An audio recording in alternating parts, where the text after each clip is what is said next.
Hello and welcome back to the Fantasy Playmakers. What's up, guys? In this video, I'm going to be going through my top 30 wide receivers for week 15 of the NFL season. While you guys are watching, if you're enjoying the content, smash that like button, and if you're not subscribed, hit the subscribe button. I really appreciate all the support I've been getting as of late. But let's jump into the top 30 rankings. Starting off here at number 1, consensus every single week, Cooper Kupp. I mean, the man is on pace to lead in every single receiving category. Catches, receptions, touchdowns. He could truly have a shot at the wide receiver triple crown, so I don't think anyone else deserves to be up here more than Cooper Kupp. Then at number 2 and 3, I feel like we kind of have a consensus top 3 wide receivers every single week. 2 and 3 is really a toss-up between Devontae Adams and Justin Jefferson. I ended up giving the edge to Adams, but if you have Jefferson at number 2, really could not argue with that. Then at number 4 and 5, two guys that I've really been high on all season long and coming into the season. I have Keenan Allen at 4, Deontay Johnson at 5. Just very, very safe plays every single week. And Keenan Allen was activated off of the COVID list, so no worries there. It looks like he is on track to play on Thursday night, which would be tonight.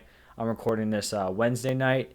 Then at number 6, I have Tyreek Hill. He definitely has the ceiling that a guy like Keenan Allen or Deontay Johnson, probably can't touch, but he also just doesn't have the consistency. And so I'd rather, have guys with slightly lower ceilings, but I just know they're basically a lock for 10 plus points. At number 7, I have Chris Godwin, who has just been absolutely feasting as of late. He has been a volume monster, and they're going up against the Saints. We saw Chris Godwin absolutely torch them the first time they played this season. So I think Godwin is a very strong wide receiver 1 play. At wide receiver 8, we've got Stefan Diggs, just a locked-in mid-tier wide receiver 1 every single week. At 9, I have CeeDee Lamb operating as the wide receiver 1 for the Cowboys. A really solid overall passing attack. Like him here as a bottom-end wide receiver 1. At number 10, I have Mike Evans. I feel like there's kind of this thing going around where when Mike Evans goes up against Marshawn Lattimore tends to get the better of Evans, and that may have been true in previous years, but Evans absolutely toasted Lattimore here in the first game they played this season. Lattimore overall has struggled, and Mike Evans didn't have a crazy stat line. I think he went like 2 for 48 and a touchdown. Brady missed him a few times, a few miscommunications here and there, but I think Mike Evans is going to go out and have a really solid game this week. It really seems like this is the time for the Bucs to just put it all together and really just give it to the Saints. Then moving on to number 11, I have Debo Samuel, and this may seem low for Debo because he has been such a stud, and I feel like, everyone really likes the fact he's being used as a running back. I mean, as a football fan, I think it's cool. He's so versatile, all of this stuff. But when we're looking at fantasy, I mean, this is not a good move for him to go from wide receiver to running back in terms of his usage, especially in PPR formats. And it's not even like, he's getting the same amount of receptions or close to the same targets. He's just getting those extra carries. I mean, he is almost getting no work in the receiving game. So I'd rather have some of these guys who are going to get more volume than a guy who's basically going to be operating as a running back with limited receiving upside. But I obviously still really like him. He's a wide receiver 1 for me. And number 12, I have Jamar Chase. Really kind of broke out from a little mini slump he had there in the middle of the season with a massive 2-touchdown performance. We know he has that big playability. He may not have the consistency, but the ceiling is totally there. At 13, I have Hunter Renfro. If you told me before the season that I'd be ranking Hunter Renfro 1 slot off from being a wide receiver 1, I would have told you were crazy, but the man just keeps producing. The volume he's commanding is crazy, so a really strong play. Another guy who's kind of been producing in a similar way, Jalen Waddle, also one of these volume receivers, comes in here at 14. Then at number 15, I went with Tyler Lockett. First time, I think, all season, I've ranked Lockett ahead of DK Metcalf, just because I think DK Metcalf is the better receiver, but you can't argue with the results from the last few weeks. Tyler Lockett is outplaying DK Metcalf, so that's why he's here as a high-end wide receiver 2. At number 16, I have T. Higgins. It's pretty solid, the way this Bengals offense can support, 2 really solid wide receivers, a wide receiver 1 and like a mid-tier wide receiver 2.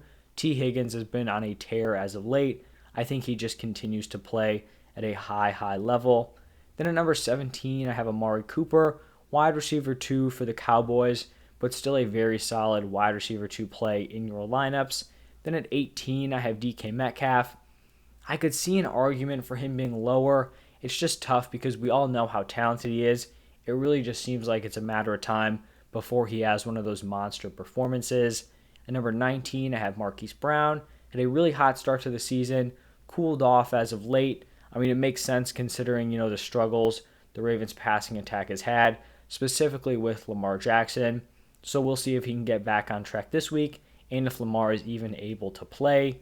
At 20, I have DJ Moore. He just continues to produce despite a terrible quarterback situation around him. If we can get this man a competent quarterback, he is going to absolutely thrive. At number 21, I have Michael Pittman. Just a solid back-end wide receiver 2. Tough matchup against the Patriots, but I still think, he's a solid play in your lineup. At 22, I have Mike Williams. Continues to produce. This is probably going to be a shootout tonight against the Chiefs. I mean, this game really has high scoring written all over it. Two explosive offenses. Chargers defense is not great. Chiefs defense has been pretty solid as of late, but I mean, we know they struggled early in the season. I could totally see the Chargers running up that score as well, so it should be a good one, and I would not be surprised if Mike Williams had a big game. 23, I have Terry McLaurin. He continues to fall in these weekly rankings. He didn't practice Wednesday with that concussion, so we don't even know if he's going to be good to go, and when he has been playing, the production has not really been what you're expecting out of him, where he was drafted as probably a top 12 wide receiver. Then at 24 and 25, I have back-to-back Brandons. Brandon Cooks at 24 going up against the Jaguars. Brandon Ayuk here at 25. We'll see, what happens with Elijah Mitchell. I think if Mitchell returns this week, it definitely hurts Brandon Ayuk's value because that may push Debo Samuel into more wide receiver slots because they feel comfortable with Elijah Mitchell at the running back position, but kind of just wait and see on that one. At 26, I have Russell Gage. Just continues to produce at a pretty high level, so a borderline wide receiver 2 play.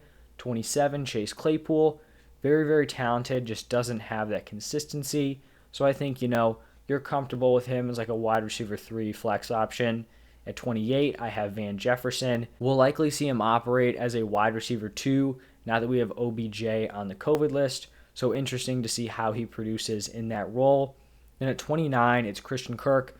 This was a tough one between Kirk and AJ Green because they've kind of been switching back and forth. It's the wide receiver 2, wide receiver 3, but he makes this top 30 because we just found out that DeAndre Hopkins is going to be out for the rest of the regular season. Huge hit for this Cardinals offense, but it gives one of these wide receivers the opportunity to step up. I think I listed AJ Green as a start in my start-sit video, and I listed Kirk as a sit. I'm kind of backtracking on that one just because when we're looking at the whole sample size, Christian Kirk overall just has produced at a higher level than AJ Green. Not by a huge margin, but he has been better overall. So I'm going to give the nod to Christian Kirk and then reevaluate after Sunday.